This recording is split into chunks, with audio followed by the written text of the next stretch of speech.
ইরানরা সেই হুমকিটাই দিয়েছে যে এবার আর যুদ্ধ স্বল্প পরিসরে হবে না, এবার যুদ্ধ হলে বড় পরিসরে হবে, তাতে যদি বিশ্বযুদ্ধের মতো ঘটনাও ঘটে তাহলেও ঘটতে পারে। ট্রাম্প যেটি করছেন সেটি হচ্ছে যে তার হাতে একটা ইলাস্টিক ছিল, এই ইলাস্টিকটা উনি টানছেন টানছেন টানছেন, এখন কখন যে এই ইলাস্টিকটা ছিঁড়ে যায় এটা আমরা কেউ জানি না, এবং ইরান হয়তো আমেরিকার শেষ খেলাও হতে পারে।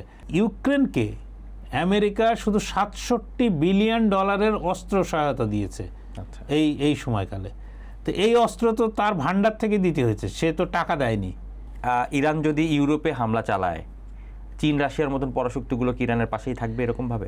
ইরান যে হুমকিটা দিচ্ছে এটা শুধুমাত্র কথার কথা। আচ্ছা, এইটা কিন্তু তাদের পক্ষে বুলগেরিয়ার ওই বিমান ঘাঁটিতে হামলা চালানো সম্ভব, তাদের পক্ষে সাইপ্রাসে তো হামলা চালানো অবশ্যই সম্ভব। এইরকমভাবে যুদ্ধগুলো আমেরিকা এমনভাবে করে যে তার নিজের ভূখণ্ডে কখনো সে আক্রান্ত হয় না, ফলে তার নিজের শরীরে যেহেতু আঘাত লাগে না সেই জন্য সে বুঝতে পারে না যে এই যুদ্ধের ক্ষয়ক্ষতি বা যুদ্ধের মানে কষ্টটা কী।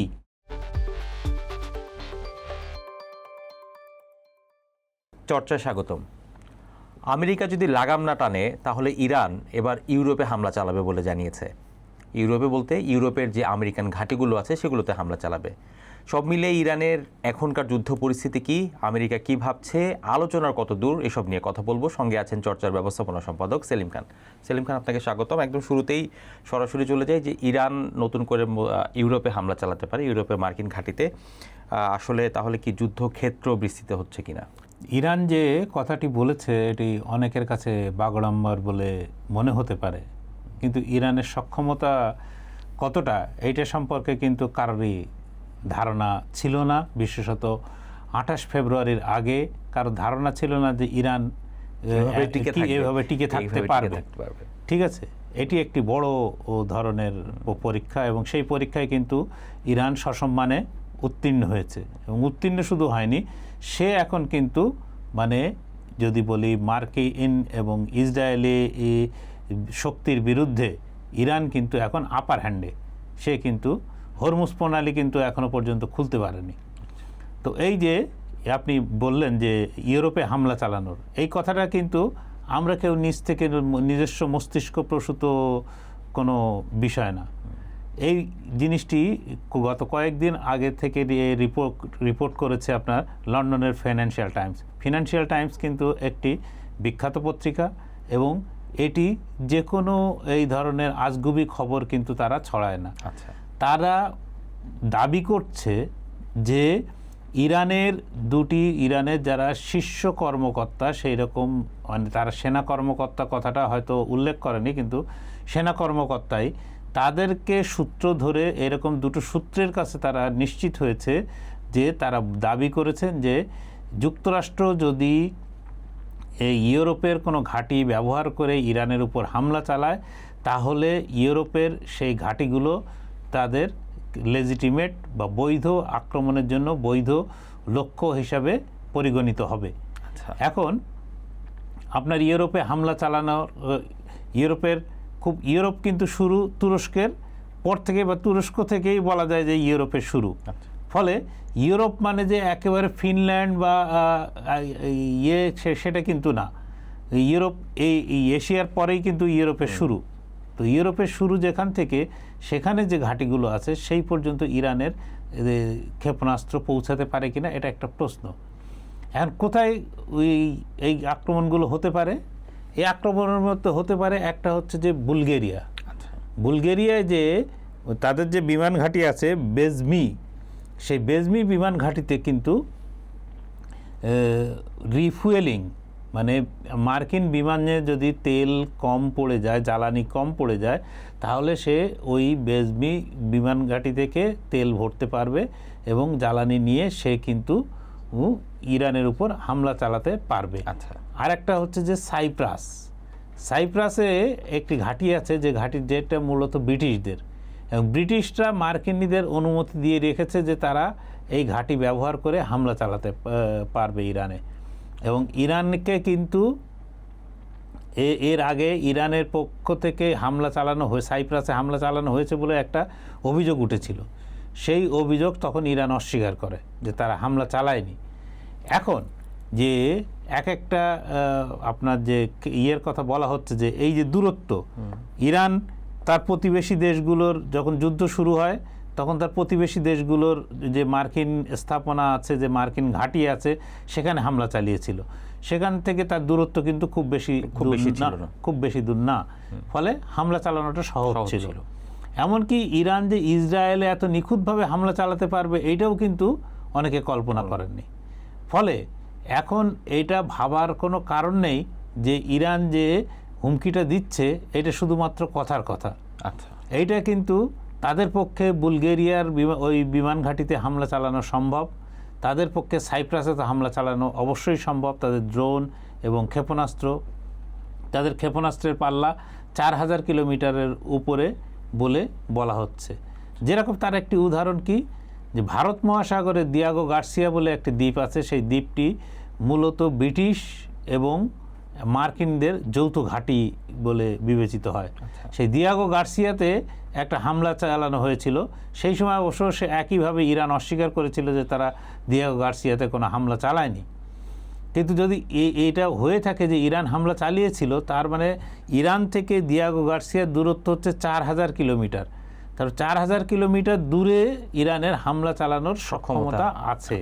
ফলে ইউরোপের অনেক মার্কিন ঘাঁটি বা ইউরোপের অনেক শহর, অনেক দেশ কিন্তু ইরানের এই যে ক্ষেপণাস্ত্রের পাল্লা, এই ক্ষেপণাস্ত্রের পাল্লার মধ্যে কিন্তু চলে আসবে। সুতরাং এটাকে ফাইন্যান্সিয়াল টাইমসের মতে এইটাকে কোনো মানে বাগাড়াম্বার বা কোনো অতিশয়োক্তি বলে মনে করার কোনো কারণ নেই। এই সক্ষমতা ইরানের আছে। এই বিষয়ে ট্রাম্প কি ভাবছেন আসলে? ক্ষেত্রটা যদি আসলেই বড় হয়ে যায়, ইউরোপও যদি জড়িয়ে পড়ে, দেন ট্রাম্পের প্রথম কথা হচ্ছে যে আমেরিকার জন্য সবচেয়ে সুবিধা হচ্ছে যে কোনো যুদ্ধ, দেখুন সেটা যুদ্ধগুলো কোথায় করেছে, এশিয়াতে নালে আফ্রিকায়। এশিয়াতে আপনার আফগানিস্তানে করেছে, এশিয়াতে ইরাকে করেছে, এশিয়াতে এখন আপনার ইরানে করছে, আপনার আফ্রিকার মধ্যে লিবিয়াতে করেছে। তো এইরকমভাবে যুদ্ধগুলো আমেরিকা এমনভাবে করে যে তার নিজের ভূখণ্ডে কখনো সে আক্রান্ত হয় না। ফলে তার নিজের শরীরে যেহেতু আঘাত লাগে না, সেই জন্য সে বুঝতে পারে না যে এই যুদ্ধের ক্ষয়ক্ষতি বা যুদ্ধের মানে কষ্টটা কি। ফলে ট্রাম্প যেটা বুঝেছেন যে এই যুদ্ধে জয় মানে সামরিকভাবে হামলা চালিয়ে জয় তার জন্য প্রায় অসম্ভব। সেই জন্য তিনি এখন অর্থনৈতিক অবরোধ আরও কঠোর এরকম অর্থনৈতিক অবরোধ আরোপ করার মাধ্যমে ইরানকে একেবারে পঙ্গু করে ফেলে দিচ্ছেন। তো এতদিন যে দেশটি এত বছর ধরে, গত 47 বছর ধরে যে দেশটি পঙ্গু হয়নি, সেই দেশটি হঠাৎ করে ট্রাম্পের এই এখন রোশানলে পড়ে যে সে চলতে পারবে না, এটি আসলে হবে না, এটি হওয়ার কথাও না। ট্রাম্প যে কথা বিবেচনা করছেন যে ইরানের সঙ্গে যে কোনো মানে সাধারণ বাণিজ্যও করবে, সেই দেশটির উপর উনি অবরোধ চাপাবেন বা উনি ট্যারিফ চাপাবেন, মানে শাস্তিমূলক ব্যবস্থা গ্রহণ করবেন।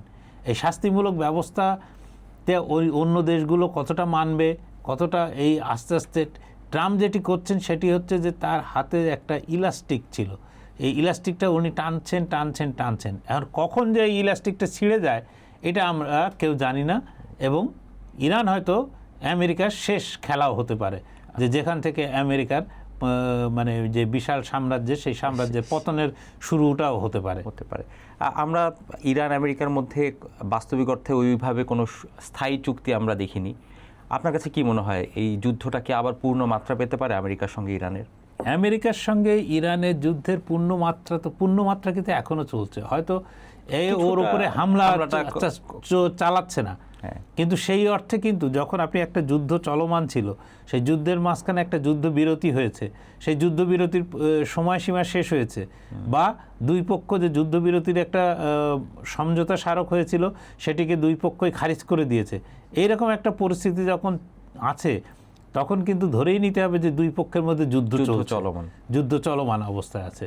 তো এই যুদ্ধ চলমান অবস্থায় থাকা এখন পেছনের দরজা দিয়ে আলোচনা কতদূর হচ্ছে না হচ্ছে এইটা আসলে বলা কঠিন, কারণ আপনার যে দুটি পরাশক্তি ইরানকে মানে অন্তত সাহায্য করতে পারে বা সাহায্য করার সম্ভাবনা আছে বা সাহায্য করবে বলে সবাই ধরে নেন, সেই চীন এবং রাশিয়া, চীন এবং রাশিয়া কিন্তু তারা মনে করে যে আমেরিকা যত বেশি দিন এই মধ্যপ্রাচ্যে যুক্ত থাকবে, ইরানের সঙ্গে এই জায়গার মামলায় যুক্ত থাকবে, ততদিন তাদের জন্য সুবিধা তাদের দিকে। কারণ রাশিয়ার সঙ্গে আপনার ইউক্রেন নিয়ে ঝামেলা চলছে, যে ঝামেলায় কলমে কিন্তু আসলে ন্যাটো এবং আমেরিকা যুদ্ধ করে চলেছে রাশিয়ার বিরুদ্ধে। ফলে রাশিয়া চায় আমেরিকার লক্ষ্য, আমেরিকার অস্ত্র, আমেরিকার অর্থ সব কিছু যদি ইরানকে লক্ষ্য ঘিরে হয়, তাহলে সে ইউক্রেনে অনেকটা সুবিধা পাবে, যে সুবিধাটা সে পাচ্ছিল না। এখন যদি শত্রুকে আরেকদিকে ডাইভার্ট করা যায় তাহলে তার জন্য সুবিধা। ঠিক একই চিন্তা কিন্তু চীনের জন্য। চীন কিন্তু তার দক্ষিণ চীন সাগর বা যে জায়গায় তার শক্তি বাড়াচ্ছে, সে তাইওয়ানের চারপাশে বিভিন্ন সময় মহড়া দিচ্ছে এবং তাইওয়ানকে ঘিরে সে কিন্তু বলছে যে তাইওয়ান আমাদের, এবং 2027 সালে একটা সময়সীমাও বেঁধে দেওয়া আছে। তো এই যে তাইওয়ানকে ঘিরে তার যে লক্ষ্য, তার যে এই ক্ষেত্রে আমেরিকা তার অন্য জায়গায় ব্যস্ত থাকলে তার সুবিধা হলো যে সে এই দক্ষিণ চীন সাগর বা চীনকে লক্ষ্য করে তার ব্যস্ততা বাড়াতে পারবে না। ফলে এই জিনিস কিন্তু তার পক্ষে। আপনি দুই পরাশক্তির কথা বলছিলেন, চীন রাশিয়া, যদি একদমই জানতে চাই আপনার কাছে, আমরা দেখেছি ইরানে যখন হামলা শুরু করে আমেরিকা, ইরান প্রত্যক্ষ কিংবা পরোক্ষভাবে বিভিন্ন দেশের সহযোগিতা পেয়েছে, মানসিক সহযোগিতা পেয়েছে, আবার যুদ্ধ কৌশল নিয়েও নানা তথ্য আছে জানা যায়। সেই জায়গাটায় ইরান যদি ইউরোপে হামলা চালায়, চীন রাশিয়ার মতন পরাশক্তিগুলো কি ইরানের পাশেই থাকবে এরকমভাবে? ইউরোপের মধ্যে যদি ইউরোপের পূর্ব ইউরোপ হামলা চালায়, তাহলে হয়তো ন্যাটো ওইভাবে দেখবে না বা ওইভাবে জড়িত হয়ে পড়বে না। কিন্তু পশ্চিম ইউরোপের কোনো দেশে, যেরকম আমি পশ্চিম ইউরোপের দেশ বলতে বোঝাচ্ছি যে যুক্তরাজ্য, ফ্রান্স, জার্মানি, এইরকম কোনো দেশে যদি হামলা হয়, তাহলে এই হামলা মানে এই যে যুদ্ধের যে পরিধি, এই পরিধিটা অনেক বিস্তার লাভ করবে। এখন সত্যিকার অর্থে যে ইরানের কাছে কি আছে আর কি নেই, এটি কিন্তু ইরানকে এতদিন ধরে আন্তর্জাতিক সব কিছুর থেকে বাইরে, মানে তাকে একটা একঘরে করে রাখার, মানে এই হচ্ছে আরেকটি ফল, যে আপনি একঘরে করে রাখার জন্য কিন্তু তার কোন বিষয়ে কোনো কিছু জানেন না। তার কাছে কী ধরনের ক্ষেপণাস্ত্র আছে, কী ধরনের নেই, কী ধরনের চলতে পারে, সেই জিনিসটা কিন্তু আপনার জানা নেই। ফলে এটা অনেকটাই নির্ভর করবে ইরানের উপর, এবং ইরানরা সেই হুমকিটাই দিয়েছে যে এবার আর যুদ্ধ স্বল্প পরিসরে হবে না, এবার যুদ্ধ হলে বড় পরিসরে হবে। তাতে যদি বিশ্বযুদ্ধের মতো ঘটনাও ঘটে, তাহলেও ঘটতে পারে এর সঙ্গে। এবং রাশিয়াও খুশি হবে, কারণ ইউক্রেন এতদিন ধরে লড়ছে কিভাবে? এই যে 4-5 বছর ধরে যে ইউক্রেন লড়ছে তো পুরো ইউরোপের মদদে, এবং ব্রিটেন থেকে নিয়মিত তাকে ড্রোন দেওয়া হচ্ছে, তাকে অন্যান্য অস্ত্র দেওয়া হচ্ছে, আপনার জার্মানি থেকে ট্যাঙ্ক দেওয়া হচ্ছে, আরও অন্যান্য অস্ত্রশস্ত্র দেওয়া হচ্ছে, ফ্রান্স দিচ্ছে। ফলে বিভিন্ন শক্তি ইউক্রেনকে বলিয়ান করে রাশিয়ার বিরুদ্ধে, রাশিয়াকে দুর্বল করার বা রাশিয়াকে পরাজিত করার একটা পরিকল্পনা ফেলেছে। সেক্ষেত্রে এইসব দেশগুলো যদি আরেকটি অন্য যুদ্ধে জড়িয়ে পড়ে, যেটা তার ভূখণ্ড থেকে অনেক দূরে, সেক্ষেত্রে রাশিয়া খুশি হবে বলেই আমি মনে করি। আচ্ছা, শেষ করার আগে আপনার কাছে জানতে চাই যে ইরান আমেরিকা যুদ্ধে আমরা দেখেছি যে মাঝখানে একটা যুদ্ধ বিরতির মতন সেখানে বিভিন্ন সময় আন্তর্জাতিক গণমাধ্যমে প্রকাশিত হয়েছে আমেরিকার যে অস্ত্রের মজুদ আছে, যুদ্ধাস্ত্র যেটি আছে, সেখানে টান পড়েছে। তো সব মিলে ইরান যুদ্ধে আমেরিকার আসলে ক্ষতি কি হলো? এটা একটা মানে এই পুরো যুদ্ধের একটা গুরুত্বপূর্ণ বিষয় হচ্ছে যে এটি, এবং ধরুন আমেরিকা সম্পর্কে একটি কথা খুব দীর্ঘদিন ধরে বলা হতো, বিশেষত 1991 সালে সোভিয়েত ইউনিয়নের পতনের পর থেকে, যে আমেরিকা এতটাই শক্তিশালী হয়ে উঠেছিল এবং একক পরাশক্তি হয়ে উঠেছিল যে আমেরিকাই একমাত্র দেশ যার সারা পৃথিবীতে 3টি বড় যুদ্ধ একসঙ্গে চালানোর ক্ষমতা আছে। কিন্তু এই জিনিসটা কিন্তু আমেরিকা সম্পর্কে একটা মিথ, এবং এটা যে মিথ ছিল, এটা বাগাড়ম্বার, এটা কিন্তু প্রমাণ হয়ে গেছে এই যুদ্ধে। তার মধ্যে কি 2022 সালে আপনার ইউক্রেন যুদ্ধ শুরু হয়েছে। ইউক্রেন যুদ্ধ কেন শুরু হয়েছে? শুরু হয়েছে আমেরিকার কারণে, শুরু হয়েছে তার পশ্চিম ইউরোপের বন্ধুদের কারণে। এই ইউক্রেনকে আমেরিকা শুধু $67 বিলিয়ন অস্ত্র সহায়তা দিয়েছে আচ্ছা। এই সময়কালে। তো এই অস্ত্র তো তার ভান্ডার থেকে দিতে হয়েছে, সে তো টাকা দেয়নি। সে আমেরিকার অস্ত্র, ওই টাকা দিয়ে, যে টাকা সে সাহায্য হিসাবে দিচ্ছে, সেই টাকা দিয়ে আমেরিকার অস্ত্র কিনে সে ওইখানে দিয়েছে। ফলে আমেরিকার অস্ত্র কমেছে। ইরানের সঙ্গে সে যে যুদ্ধে জড়াবে, এই যে 2026-এর 28 ফেব্রুয়ারি এইরকম একটা যুদ্ধে যে জড়িয়ে পড়বে, এইটা কিন্তু কোনো আমেরিকান সামরিক কর্মকর্তা হোক বা আমেরিকান নীতি নির্ধারক হোক, তাদের কারোর কল্পনাতেও ছিল না, তাদের হিসাবের মধ্যে ছিল না। এবং ইরানকে যখন আক্রমণ করতে গেল, তখন এত ভয়াবহ আক্রমণ ইসরায়েল এবং আমেরিকা মিলে করলো, তাদের ধারণা ছিল যে আক্রমণের তীব্রতা যদি বাড়ানো যায় এবং যদি আক্রমণ যদি ভয়াবহ আকারে করা যায়, তাহলে ইরানের যে শাসকরা আছে সেই শাসকদের পতন ত্বরান্বিত হবে এবং দ্রুত দেশটি মানে শাসন ব্যবস্থা পাল্টে নতুন একটি শাসন ব্যবস্থা তারা কায়েম করতে পারবে। কিন্তু তাদের সেটা খাটেনি। সেটা না খাটার ফলে কি হলো, একদিকে আপনি অস্ত্র দিচ্ছেন ইউক্রেনকে, আর একদিকে আপনি হামলা চালাচ্ছেন ওই একই অস্ত্রের ভান্ডার থেকে আপনার ইরানে। তাহলে আপনার আবার ওই অস্ত্র থেকে আপনি সাহায্য দিচ্ছেন, বিক্রি করছেন, ইসরায়েলকেও দিচ্ছেন। ফলে দুটো যুদ্ধ কিন্তু তাকে চালাতে হয়েছে। তো যে জিনিসটা ফাইন্যান্সিয়াল টাইমসের একটা রিপোর্টে এখান থেকে যদি একটু উল্লেখ করি, তাহলে আমেরিকার একটা আছে থার্ড ক্ষেপণাস্ত্র। থার্ড হচ্ছে ইন্টারসেপ্টার। মানে হচ্ছে যে যখন কোনো অন্য দেশ থেকে ক্ষেপণাস্ত্র বা ড্রোন ছোড়া হয়, সেইগুলোকে ঠেকানোর জন্য যে মানে ক্ষেপণাস্ত্র ব্যবহার করা হয়, সেইটা হচ্ছে ইন্টারসেপ্টার। থার্ড ইন্টারসেপ্টার কিন্তু খুবই দামি, খুবই মূল্যবান। সেই থার্ড ইন্টারসেপ্টার কিন্তু প্রায় 80%ই আমেরিকার শেষ হয়ে গেছে।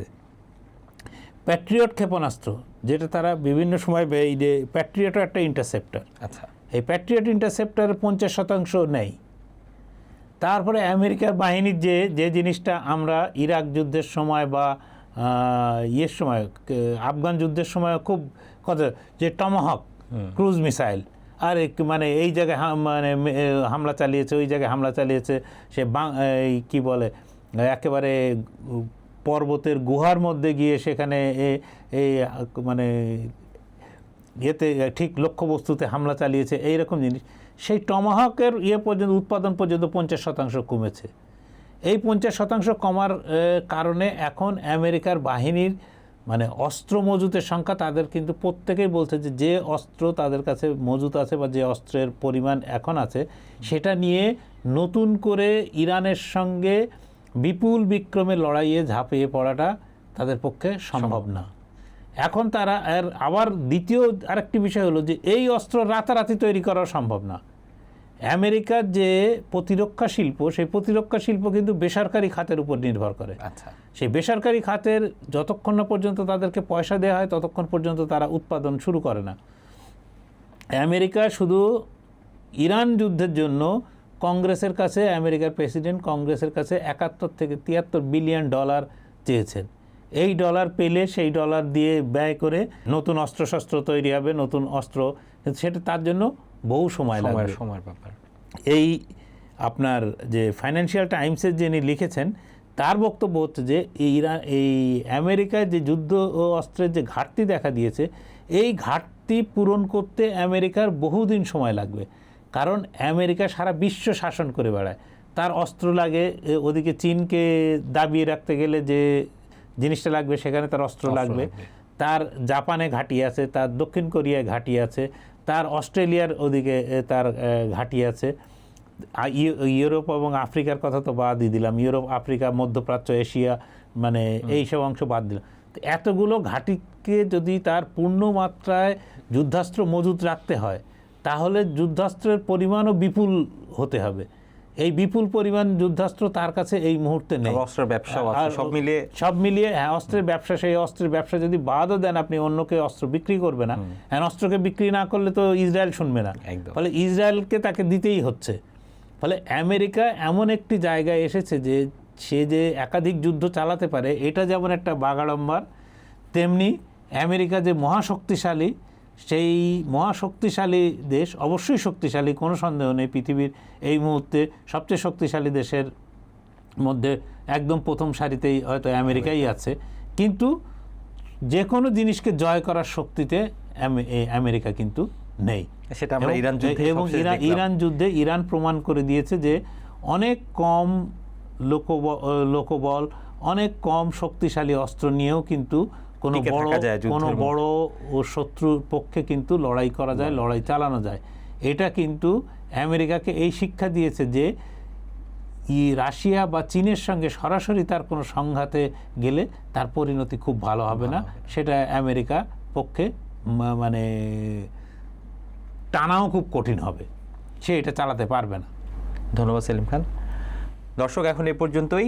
দেশ বিদেশের যে কোনো খবরের বিশ্লেষণ জানতে চোখ রাখুন চর্চার ইউটিউব, ফেসবুক ও ওয়েবসাইটে।